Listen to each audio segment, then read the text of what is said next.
50s থেকে 60s যাব। দেখো আমি 30s থেকে শুরু করব, আমি 60s অনওয়ার্ডস বলবো, এক রিজিম চলবে। যদি তুমি 30s থেকে শুরু করতে পারো তাহলে তোমায় 60s গিয়ে ভাবতে হবে না। এটা তোমাকে দেখলে বোঝা যায়। তাহলে তোমাকে 50+ যখনই তুমি হবে তখন যদি তুমি, আমি একজনের নাম না নিয়ে পাচ্ছি না, যে মালাইকা অরোরা কবে থেকে শুরু করেছে, যদিও তার বডি প্লাস্টিক, সমস্তটাই অপারেশন করা, কিন্তু তবুও আমি বলবো সে তো ভেবেছে 30s। তো আমি বলবো ন্যাচারাল থিংস যদি তুমি লাইফস্টাইলের মাধ্যমে করতে চাও, যদি প্রপার ঘুম, প্রপার খাওয়া, প্রপার মনের যত্ন, এবং আমার কাছে বহু লোক আসে শুধু মুখের যত্ন করতে না বা শরীরের যত্ন করতে না, মনের যত্ন করতে। আমি তাদের সঙ্গে কথা বলি, তাদের বোঝাই, লাইফ বোঝাই, লাইফের মজা বোঝাই, লাইফের দুঃখ বোঝাই, লাইফের অনেক কিছু বলি। সুতরাং তারা তখন সেই কি বলবো এনার্জিটা পায়, আমার কথাটা তারা বাড়িতে শুনতে পায়, আমার গলার এমন আওয়াজ তারা শুনতে পায়, এবং এবং আমার বোঝানোটাই এমন এমন তারা একটা ডিব্বা খুলে ওই প্রোডাক্টটা নিয়ে যখন মাখে, তার মধ্যে একটা স্মেল থেরাপি আছে, সেটাতে নিজেকে মনে করে যে I am privileged and I am beautiful. Beautiful. এবং আমাকে আমার সবাই, আর আমি নিজে ভালো না থাকলে আমার আশেপাশে মা, বাবা, ভাই, ফিয়ান্সে, হাজব্যান্ড, সেকেন্ড হাজব্যান্ড, বাচ্চা, কেউ ভালো থাকবে না। তুমি দারুণ বললে তো এটা, মাঝখানে একটা ছোট্ট করে সেকেন্ড হাজবেন্ডটা গুজে দিলে। আমি আজকাল দেখছি যে বিয়ে হয়েছে, ডিভোর্স হয়েছে, দেখো এটা সাটপ্যাট, কারণ দেখো দুটো ভালো মানুষ একসঙ্গে থাকতে পারলো না, তার মানে এই নয় কি দুটো মানুষ খারাপ, তাদের মেন্টাল ম্যাচ হলো না, কোনো কিছুর অতিরিক্তটা ভালো না। বিউটি, তুমি যদি রাত দিন মুখ ঘষো তাহলে যেমন বিউটিটা ভালো না, তুমি যদি সারাক্ষণ চুল নিয়ে করতে থাকো তেমন যেমন ভালো না, তুমি যদি সারাক্ষণ খাও তাহলে তুমি মোটা হয়ে যাবে, তুমি সারাক্ষণ না খেলে তুমি ম্যালনিউট্রিশনে ভুগবে, কোনো কিছুর বাড়াবাড়ি এক্সেস ভালো না। তো প্লিজ ব্যালেন্স ইট, ব্যালেন্স ইট, তাহলেই তোমার লাইফ ব্যালেন্সে থাকবে। দ্বিতীয় বিয়ে করা কোনো অন্যায় না, মনের মানুষ পেয়েছো, ভালো করে বিয়ে করো, কিন্তু এমন করো না যাতে মনে হয় যে তোমার 16 বছর, তোমার মেয়েরই তো হয়তো 16 বছর বয়স। তো প্লিজ ভাবো, ভাবো ভাবো, ভাবা প্র্যাকটিস করো। একদম 30s থেকে তুমি 60s অবধি বললে যে একই রেজিম থাকবে। একই রেজে মানে দিনে দিনে ধরো ক্রিম বাড়বে চেঞ্জ একটু একটু করলো, করে। ক্রিমটা চেঞ্জ করলো, যে প্রথমে হয়তো একটু লাইট ক্রিম মাখতো, তারপরে একটু সেমি হেভি মাখলো, তারপর আরেকটু হেভি মাখলো। ফেশিয়ালের ক্ষেত্রে প্রথমে একটু ক্লিন আপ করলো, তারপরে একটু প্রপার ফেশিয়াল করলো, তারপরে একটু টাইট আপ ফেশিয়াল করলো, আরও তারপরে হয়তো একটু রেগুলার ফেশিয়াল করলো, 15 দিনে আসতে শুরু করলো। এটা হয়তো 1 মাসে আসছিলো, ওটা হয়তো 20 দিনে আসছিলো, 2 মাসে 3 বার আসছিলো, আবার এটা হয়তো 15 ডেজে আসছে, মানে ওই ঘুরিয়ে ফিরিয়ে মানে বয়সের সঙ্গে তোমার স্কিনের চর্চাটাও বাড়বে একটু। মেনটেনেন্সটা বাড়বে। ক্রিমগুলো সেগুলো কারা বলবে না, আমাদের মতো অভিজ্ঞ বিউটিশিয়ানরা বলবে। এখন তো বিউটিশিয়ান বললে খুব খারাপ, মানে এখন কত কিছু যে তাদের নাম, এস্থেটিশিয়ান, এই ওই তাই, কিন্তু ওই যারা বিউটি নিয়ে কাজ করে তাদের কাছে যেতে, অভিজ্ঞ বিউটি, তারা বলে দেবে তোমার এটা করা উচিত, এটা খাওয়া উচিত, এক্সারসাইজটার মধ্যে যাও, এই ক্রিমটা মাখো, এই চুলের এই যত্নটা করো, এই কালারটা করো, অ্যামোনিয়া ফ্রি কালার করো, বক্স কালার করো না, পার্লারে গিয়ে নারিশ করো, প্লাস তুমি বাড়িতে কি কি করতে পারো, take it good product and use it, and result ভালো পেলে সেটা স্টিক অন দ্যাট, চেঞ্জ করো না।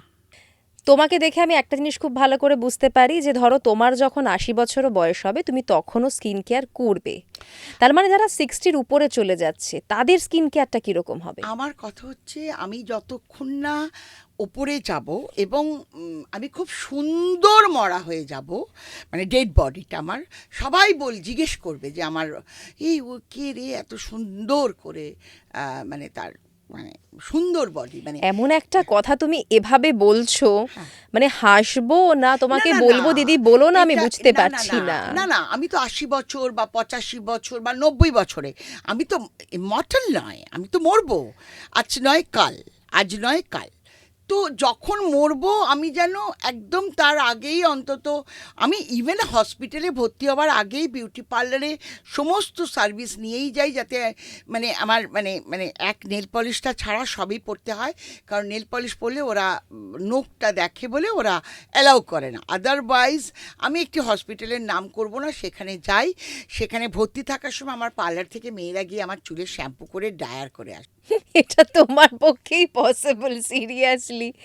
মানে ভালো থাকাটা, দেখো আমার একটা জিনিস ছিল সে নিশ্চয়ই সোর্স করেছি আমি, কিন্তু তারা আমাকে এই প্রিভিলেজটা দেয়। এটা ফাটাফাটি।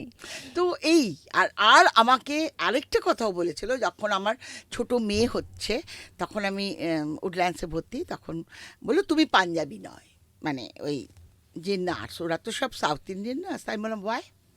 বললো পাঞ্জাবি মহিলারা পেনেও লিপস্টিক লাগায়, আর তুমি লাগাচ্ছ না। আমি ছোট মানুষ, অত পেন হচ্ছে তাতে লাগাচ্ছি না, কিন্তু ওরা বলছে পেনেতেও, মানে আমি পরে দেখলাম ওরা শ্রাদ্ধ বাড়ি গেলেও লিপস্টিক লাগিয়ে যায়। এটা তো আমিও লাগাই। হ্যাঁ, তো মানে মানে না মানে মানে লাইফটা কত পজিটিভ দেখে আমার বক্তব্য। তাই আমি 80 বছরেও আমি এখনও যেমন মুখটা ধুই, এখন বাড়ি গিয়ে যেটা করব, আমি প্রথমে তো মুখটা আমি ভালো করে গরম, মানে একটু হালকা গরম জলে ধুয়ে ভেজ পিল গুলে এসেছি, সেটা লাগাবো, সেটাকে তুলবো, তুলে ভালো করে ডিপ ক্লিনজিং করব, তারপর একটা ক্রিম লাগাবো, ভিটামিন সি লাগিয়ে তার উপরে ক্রিমটা লাগাবো, তারপরে শুয়ে পড়বো, এবং শুয়ে পড়বার সময় তার আগে একটুখানি ব্রিদিং এক্সারসাইজ করব, যাতে আমার ঘুমটা খুব ভালো হয়। এবং আমি ঘুমের 4 ঘন্টা আগে থেকে কোনো ক্যাফেন, টি, কফি খাই না। আমাদের দর্শকরা মনে হয় তোমার এজটা কোনোভাবেই ওনারা আইডিয়া কেউই করতে পারবেন না। ভালো তো, সেটা আমি জিজ্ঞেস করি। তুমি তুমি একটু হিন্ট দিয়ে দাও তাও। আমার নাতি সেন্ট জেভিয়ার্সে বিবিএ পড়তে যায়। মানে সিরিয়াসলি, মানে মেয়েদের বয়স বলতে নেই, বলে না, কিন্তু মেয়েদের বয়স দেখাতেও নেই, এটা তোমাকে দেখলে বোঝা যায়। আমি তো বললাম আমার নাতি বিবিএ পড়তে যাচ্ছে সেন্ট জেভিয়ার্সে ফার্স্ট ইয়ার। সো গেস ইট।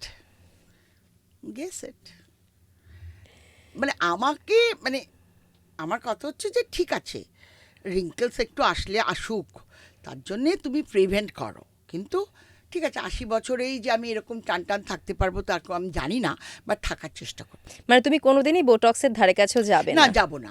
আমি ন্যাচারোপ্যাথিতে বিশ্বাসী। আমি নানা রকম ড্রিঙ্কস খাই, ব্যায়াম করি, বিউটি ফেশিয়াল করি, আমার ব্লাড সার্কুলেশন যাতে হাই থাকে, আমার যেন মেটাবলিজম সিস্টেমটা ঠিক থাকে, আমার ডাইজেস্টিভ সিস্টেমটা ঠিক থাকে, আমার তার জন্য আমি ফেশিয়াল এক্সারসাইজ করি প্রচুর, এবং আমি গুড প্রোডাক্ট লাগাই, ভিটামিন সি লাগাই, লাগাই।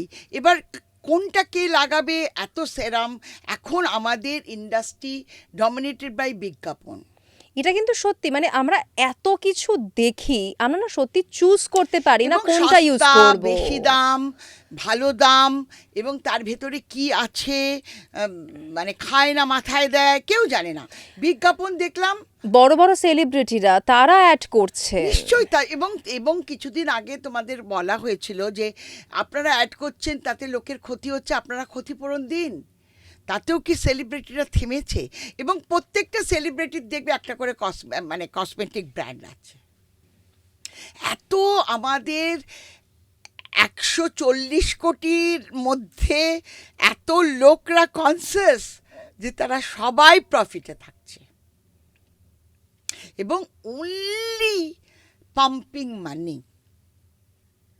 আমাদের সময় লোকে পান খেয়ে ঠোঁট লাল করতো, আর এখন লিপস্টিক গুনতে পারবে না তুমি কত কোম্পানি আছে। না, এক্স্যাক্টলি, এটা একদম সত্যি কথা। মানে এত নতুন নতুন কোম্পানি প্রতিদিন আসছে, এবং মনে রাখা সম্ভব না। ভালো না তারা খারাপ, অনেক আমি দেখেছি লিপস্টিক লাগিয়ে ঠোঁট সাদা হয়ে গিয়েছে, অনেককে দেখেছি এমন প্রোডাক্ট লাগিয়েছে মুখে ছুলি হয়েছে, প্যাচেস এসে গেছে, পিগমেন্টেড হয়ে গেছে। সানস্ক্রিন লাগাতে তো আমাদের থেকে বোধহয় পিছনে আর কোনো জাতি নেই। সানস্ক্রিন লাগাবো না। সানস্ক্রিন আমি তো বাড়িতেই আছি, এদিকে ছাতে গিয়ে বাগান করছে, বারান্দায় জামা শুকোর দিচ্ছে, রান্নাঘরে উত্তপ্ত রান্নাঘরে রান্না করছে, সানস্ক্রিন তার লাগে না। কি করে বোঝাবে? আবার বিজ্ঞাপন দেখে কেউ কেউ এমন সানস্ক্রিন ঘন ঘন লাগাতে শুরু করেছে হাফ অ্যান আওয়ার অন্তর অন্তর, সেটারও প্রয়োজন নেই। আমি বারবার বলছি লাইফস্টাইল এমন হওয়া উচিত, makeup to skin care regime, hair care regime and খাওয়া দাওয়া অ্যান্ড লাইফস্টাইল সবই পরিমিত।